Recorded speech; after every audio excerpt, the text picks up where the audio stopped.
This is my favorite box for teaching electricity because it says 5 amps, 1.5 volts, and 7.5 watts. It's very rare that you get something that tells you all of those.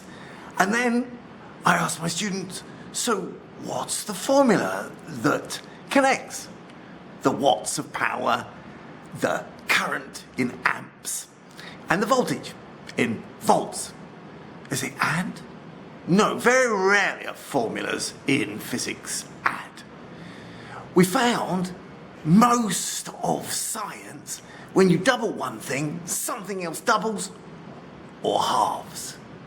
And so yes, most of my students pretty soon realize that 5 times 1.5 is the 7.5.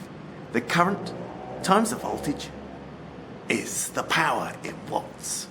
Yeah, most formulas are timesing things together. Sometimes there's divide, but the timesing version of it, when you move the bits around doing algebra with words, the timesing version is usually easier to remember.